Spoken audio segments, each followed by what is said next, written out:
The next topic is on current casualty issues, and our speaker is none other than the PIRA's chairman of the Technical Committee on Casualty.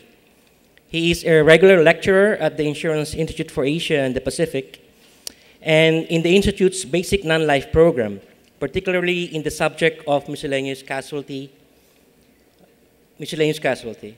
In his more than 25 years in the insurance field, he has accumulated quite an extensive and a well-rounded experience in the areas of internal audit, marketing, account servicing, and underwriting. He is presently the Chief Underwriting Officer of Republic Surety and Insurance Corporation. He holds a degree in Bachelor of Science in Commerce, major in accounting, from Colegio de San Juan de Letran, where he graduated with honors.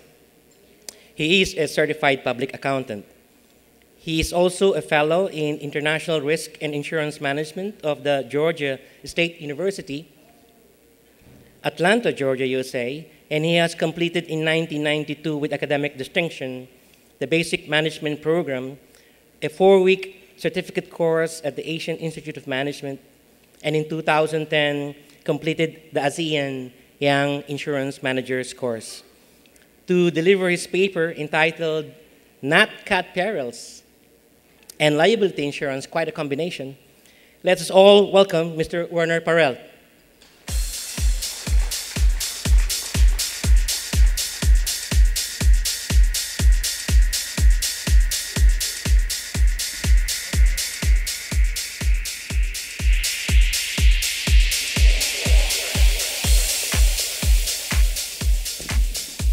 Good afternoon, ladies and gentlemen.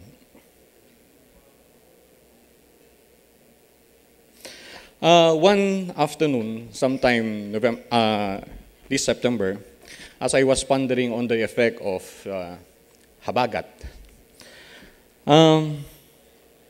the phone rang, and it was John. John is an accountant like me, and he attended the basic non-life course at the IIAP. Recently, he was promoted, and so he was given the opportunity to attend the basic non-life course. And he asked me during that telephone call, and his question was, it's rather simple, and he says, is it possible for one to be held liable in case injury results from naturally occurring events? He pictured to me 2 scenarios. Scenario A, he said, A constructed an overhead water tank some years back, and it fell onto a neighbor's yard during a signal tree storm. After that, he described another scenario, and he said, A erected a concrete wall between his elevated premises and that of his neighbor. After a heavy downpour, an unusually large volume of drain water accumulated in the neighbor's estate. And this water did not drain, damaging the neighbor's property. I like John's imagination. I was amazed, actually. I could sense the strong yearning. I could sense the strong manifestation of his interest into further exploration and deep learning. With the described scenario, one can quite readily sense that there's a scarcity of facts. So therefore, to arrive at a definite, qualified answer, I have to probe. But this is just a telephone call, and I had no time. And my presentation is just for 10 minutes. So we basically agreed that rather than discussing the merits or the case, we would rather go into some basic review of what we have learned at the IIAP.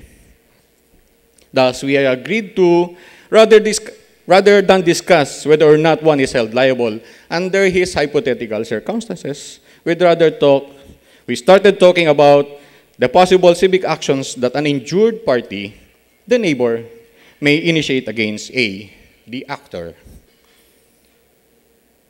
So we started with negligence. So what is negligence under our new civil code? New civil code being one drafted sometime in the 1940s. We get to negligence. Negligence is the term that pertains to a fault-based liability that simply results from the failure of the actor, the tortfeasor, to take reasonable care in fulfilling a duty owed. So those are the first two qualifications, so the first two requisites of negligence. The other two being that injury must result, and the last one, that no contract between the actor and the claimant must exist. Another course of action in which an injured party may present his case is through what we call strict liability. And strict liability basically means it refers to a situation where a party is obligated to compensate for injuries no matter what precautions were taken. For example, our civil code, our new civil code, states under Article 1723 that architects, engineers shall compensate in the event that if the edifice falls within 10 years from the construction, then they will pay for the injured party. This is a strict liability, meaning no matter what precautions were taken, the engineer or architect is held liable. Also, another situation of a strict liability is where one keeps explosives or dangerous animals and they hurt somebody, then we can have a situation where there is a strict liability. The third cause of action is what we call intentional acts. Here presented to us on the board is basically an illustration of a play, of a strategic defense play in baseball, but in football. But it doesn't matter what kind of sports. No, what I would like to point here is that in sports, it's not the act. It's not the act. When we talk of intentional act, it's not the act that is being considered, but whether it causes injury. Because for an intentional tort, it is the category that describes that a civil wrong resulting from an intentional act on the part of the tortfeasor arises, as opposed to an intentional injury. Because if it's an intentional injury, then we have created a crime. Okay, so having presented to him the three causes of action, civil actions, it's also important that from the perspective of the defendant, he must take a look at the specific allegations, because only if one knows what the specific allegations will he arrive at a specific appropriate defensive action. So these are defenses available, no? So you can match the defense against the allegation. Our discussion basically drifted to an area where the insurer needs to focus on. So I'm presenting to you now what we have discussed in respect from the perspective of the insurer. And we basically said that these are the challenges facing a liability insurer. First of all, we have the challenge in respect of public policy changes. With respect to public policy changes, vigilance is required because as we move on, regulatory, judicial, and legislative changes are emerging every day. Like for instance, in 2007, we have seen the Supreme Court decision which basically hurdled the 40 million mark, 40 million peso in terms of civil damages. That was in 2007. In 2008, the Supreme Court made a ruling in respect of small claims, in respect of the Small Claims Court, which basically says that effective October 1 of 2008, special courts have been created to look at claims below 100,000, at 100,000 and below. So these are the future challenges for liability insurers.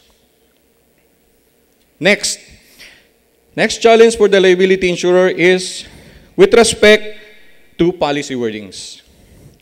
Of course, our aim here is to eliminate ambiguity by making sure that the intent both of the insurers and the insured's intent are captured, they are reflected in the contract wordings.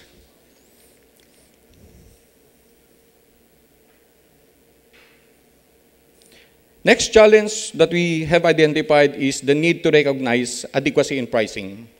Basically, because claims, liability claims, may come later, no? Even after your liability policy has already expired. Because liability, bodily injury, may manifest 3, 4, 5 years after your policy has expired. And of course, this claim for compensation by strangers may come well after the insurance has expired. And of course, for him as an accountant, he must recognize this in order that his loss reserves may be reflected accurately. The next challenge is with respect to the insurer, which we say here, the insurer, a liability insurer must always keep in mind of his twofold duty toward his insured. And that is, first, the duty to defend, and of course, if the defense has failed, the duty to indemnify. And another challenge that we have identified is that in respect of the assigning of adjusters, that's the usual practice is that I have advised him that when you assign an adjuster, he must have the mindset of an investigator. Because watch out for someone who has just the mindset that's simply about coverage or denial. The investigation stage is about gathering facts, with the end in view of which is to aid informed decision-making. The duty of the adjuster here is to gather as much facts as possible, because if he does so, the insurer can make appropriate claims settlement strategy. And the point is, whether the insurance industry would like to contribute to the development of a meaningful solution, or simply to let society determine the path it wants to take in addressing emerging problems. Only when we know, only when we are aware of our risk exposures, our vulnerabilities, that we will be able to prepare and respond accordingly. Then we will live through stormy times. Forewarned is forearmed. And with that, thank you very much.